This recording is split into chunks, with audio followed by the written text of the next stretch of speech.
अस्सलाम वालेकुम friends, good morning, welcome to another vlog. आज सैटरडे का दिन था और कल चूँकि मैंने बनाया था आलू गोश्त, तो हमने उसके साथ खाई थी तंदूरी रोटी। तो जब वो बच जाती है तो अगले दिन हम सुबह में उसको तल के खाते हैं। यकीनन आप लोग भी ऐसे ही करते होंगे क्योंकि वाकई बहुत मज़े की लगती है। और आज सैटरडे का दिन था, डीप क्लीनिंग का दिन था। तो एज अ मॉम आप वैसे तो बहुत अच्छे से रिस्पॉन्सिबिलिटी संभाल लेते हैं, लेकिन डीप क्लीनिंग की जहाँ बात आती है तो वहाँ आपको पहले ये देखना पड़ता है कि बच्चों का सारा काम हो जाना चाहिए, उसके बाद हम ऐसे कोई एक्स्ट्रा काम करें। डीप क्लीनिंग वैसे तो एक्स्ट्रा काम नहीं है, लेकिन टाइम कंज्यूमिंग ज़रूर है, तो इसकी वजह से आपको बहुत ज़्यादा सोचना समझना पड़ता है।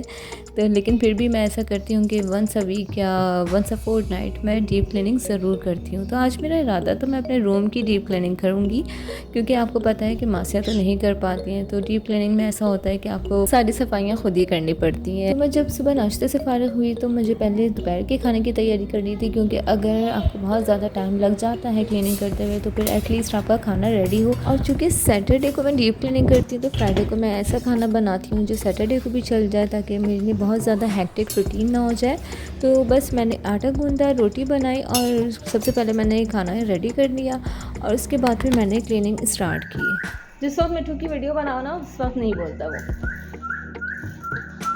मिठू मिट्टू मिट्टू बेटे। अच्छा, पहले मिठू से पूछते हैं कि मिठू बाहर आना चाह रहा है या नहीं। मिठू आपने बाहर आना है? नहीं? तो फिर आप कैसे लेकर आओ? आप तो मिठू नहीं आ रहा। Mithu Mithu, you want to come out? No?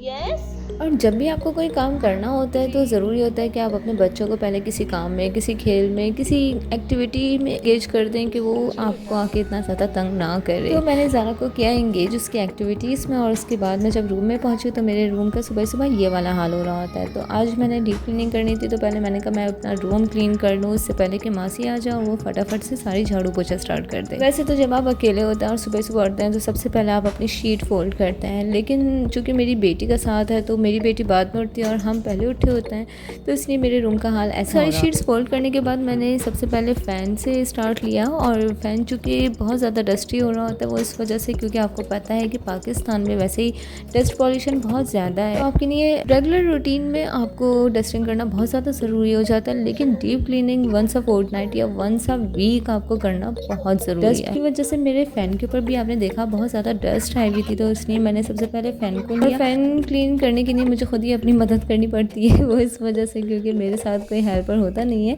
और मासी ये सारे काम करवाती नहीं है। तो क्लीनिंग से लेकर रूम की सेटिंग तक अगर ऐसा कोई बहुत मुश्किल काम होता है तो मैं अपने हस्बैंड का वेट करती हूँ, वरना मेरे सारे काम खुद ही कर लेती हूँ। और अगर आपने हस्बैंड का वेट करना है तो फिर वीकेंड आपका पूरा जाता है, क्योंकि हस्बैंड्स को सिर्फ और सिर्फ संडे के दिन ही टाइम मिलता है, और संडे के दिन हमारा अगर कोई प्लान बन जाता है तो फिर वो दिन भी जाता है।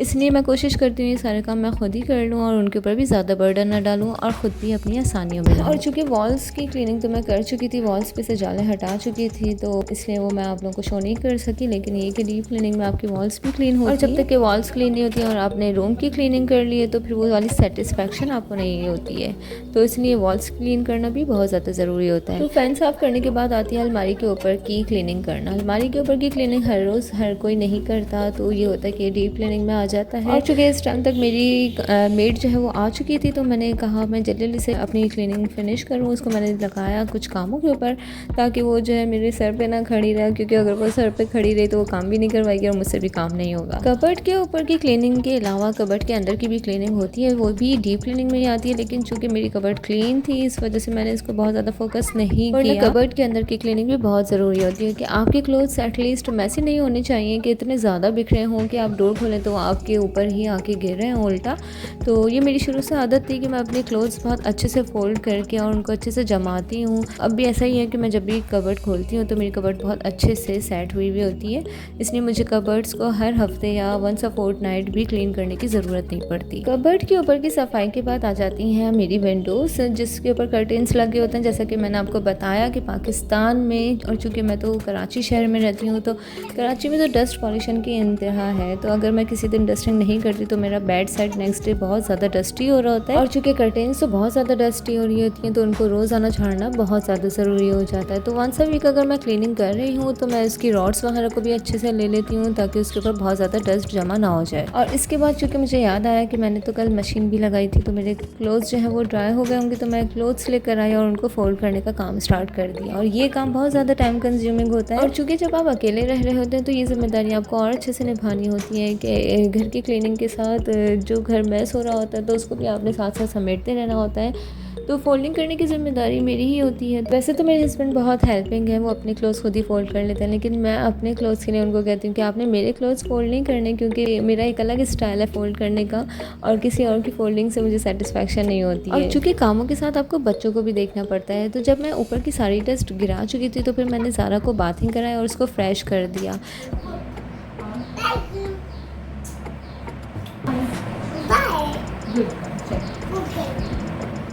ज़ारा को फ्रेश करने के बाद चूँकि मुझे मज़ीद काम अपने निपटाने थे तो मैंने ज़ारा को कार्टून्स लगा के दे दिए ताकि मैं जल्दी से अपने बाकी के काम निपटा लूँ, क्योंकि मेरी मेड भी आ चुकी थी। वैसे तो मेरे 2-3 काम ही बचे थे, जिसमें एक मेरी बेडशीट चेंज करना था और मेरे रूम की डस्टिंग थी जो मुझे अच्छे से करनी थी। और जैसा कि आपको नज़र आ रहा होगा मेरी साइड टेबल के ऊपर ज़ारा की एक कबर्ड मैंने यहाँ रखी हुई है। एक बड़ी कबर्ड मैंने ज़ारा के रूम में रखी है जिसमें मैं फैंसी ड्रेसेस जो होते हैं ज़ारा के वो ऑर्गेनाइज़ करती हूँ और इसमें मैं रेगुलर क्लोथ्स ऑर्गेनाइज़ करती हूँ जो कि मुझे कभी रात में या कभी ऐसे वक्त पे ज़रूरत पड़ जाए कि मैं ज़ारा के रूम में नहीं जा सकी और या कभी गेस्ट्स आए हुए हैं तो मैं अपने रूम में ही ज़ारा को बस चेंज वगैरह करवा सकूँ, तो मैं इसलिए ये वाली कबर्ड अपने रूम में रखती हूँ ज़ारा की और इसको ऑर्गेनाइज़ करती रहती हूँ। लेकिन चूँकि ये ऑलरेडी ऑर्गेनाइज्ड थी इसलिए मुझे अभी ज़रूरत नहीं पड़ी कि मैं इसको भी ऑर्गेनाइज़ करूँ और डीपली क्लीन करूँ। तो अगर कभी ऐसा मौका मिला ऑर्गेनाइज़ करने का और डीपली क्लीन का तो फिर मैं इंशाल्लाह आप लोगों के साथ ज़रूर शेयर करूँगी। बाकी आप लोग देख रहे होंगे कि मैं अपनी बेडशीट भी बहुत अच्छे से स्प्रेड करती हूँ, कि वैसे तो बहुत मुश्किल होता है बच्चों के साथ बेडशीट स्प्रेड करना, लेकिन ये होता है कि इसको एक बार आप अच्छे से स्प्रेड कर लें तो फिर ये बार बार सारा दिन ख़राब नहीं होती। और मैस हुई भी बेडशीट ऐसा लगता है जैसे पूरा रूम मैस हुआ हुआ है। तो अगर आप लोगों ने इसकी ट्रिक देखनी है कि बेडशीट किस तरह से बिछानी चाहिए कि वो सारा दिन बिल्कुल ठीक से रहे बच्चों के इतने ज़्यादा जर्म्स करने के बाद भी, तो आप लोग मेरे व्लॉग्स में वीडियोस में जाके वॉच कर सकते हैं और लाइक ज़रूर कीजिएगा अगर आप लोगों को पसंद आए तो। बहरहाल मैंने अपनी बेडशीट चेंज की, उसके बाद जो है मैंने पिलो कवर्स चढ़ा के बेड सेट किया, क्योंकि हम ऑलरेडी बहुत लेट हो चुके थे। तो ज़ारा और मैं बाथिंग भी कर चुके थे, नमाज़ भी पढ़ चुके थे, खाना भी खा चुके थे और बाकी सारे हमारे एक्स्ट्रा काम हो चुके थे। बस मेरे रूम की क्लीनिंग फिनिश होना बाकी थी, तो मैंने सोचा मैं जल्दी से बेड सेट करके और ज़ारा को सुलाने के लिए लेटा दूँ और साथ ही फिर मैं डस्टिंग भी कर लूँ। तो बस यही होता है कि मॉम्स के लिए बहुत ज़्यादा एक हेक्टिक रूटीन होती है मॉर्निंग्स की। अगर आपको डीप क्लीनिंग करनी है तो आपको बहुत तरीके से टाइम निकालना पड़ता है। बच्चों के साथ होते हुए बहुत मुश्किल होता है, स्पेशली तब मुश्किल होता है जब आप अकेले रह रहे हो और आपके साथ आपको कोई हेल्पर ना हो। लेकिन ये कि फिर भी अल्हम्दुलिल्लाह मैनेज हो जाता है, कर ही लेते हैं। तो जब पड़ती है इंसान पे तो वैसे भी वो करता है, तो हम भी कर ही लेते हैं। और चूँकि मैं आप लोगों की मोटिवेशन के लिए वीडियो बनाती हूँ और आप लोगों के साथ शेयर करती हूँ अपनी रूटीन, तो इसमें भी बहुत मेहनत लगती है। तो मेहनत का सिला तो इंसान को मिलना ही चाहिए।